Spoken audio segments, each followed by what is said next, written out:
অর্ণব, আমি ঠিকই জানতাম তুই আসবি। হুদাই কালকে রাগ দেখাইলি না? শুধু শুধু রাগ দেখাই নাই, কেন দেখাইছি তোকে বুঝাইতে পারবো না।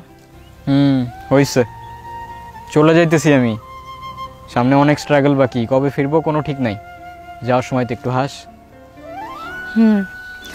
আচ্ছা, তোকে একটা জিনিস দিব, রাখবি? কি?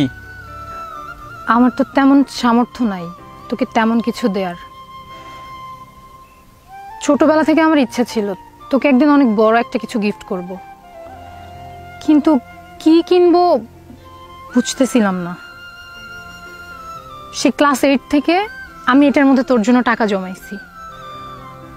20,000 হয়তো হবে না, কিন্তু যা হবে তোর হয়তো কাজে আসবে।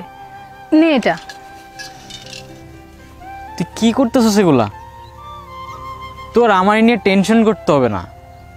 আমি বাসায় বাবার সাথে চিল্লাচিল্লি করে কালকে কিছু টাকা ম্যানেজ করে ফেলছি। আর আপাতত মিররলেস নিতেছি না, একটা ডিএসএলআর দিয়ে কাজ চালাই নিব। তারপরেও তুই প্লিজ রাখ এটা। তোর দেওয়া গিফট তো আমি ঠিকই নিব, কিন্তু এখন এটা আমি তোর কাছে জমা রেখে যাইতেছি। দেখ, এটা তোর একটা ইমোশন, আর তোর ইমোশন আমি ভাঙতে পারি? ধর ধর। আবার মনে করিস না তোরে আমি দিয়ে যেতেছি, সবগুলো টাকা কিন্তু আমার, আমি কিন্তু এসে আবার ফেরত নিব। এটা ভাঙার কথা ভুলেও ভাববি না। নিজের খেয়াল রাখিস, ওইখানে তো কেউ নাই তোর। আমার নিয়ে তো টেনশন করিস না। ফাহিম ভাই অনেক ভালো মানুষ, ওনার সাথে আমার অনেক কথা হয়েছে। দেখবি সব ঠিকঠাক হয়ে যাবে। এখন একটু হাস। এখন আসি আমি।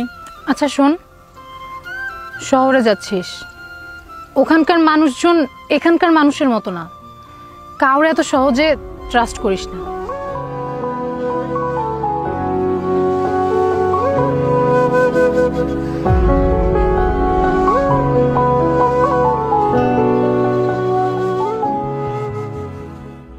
কার ট্রাস্ট কে ভাঙে, সত্য মিথ্যা কেই বা জানে। এই তো জীবন, এখানে কেউ জিতে আর কেউ হারে। দূরের মানুষ কাছের হয়ে সুযোগ বুঝেই চাকু মারে।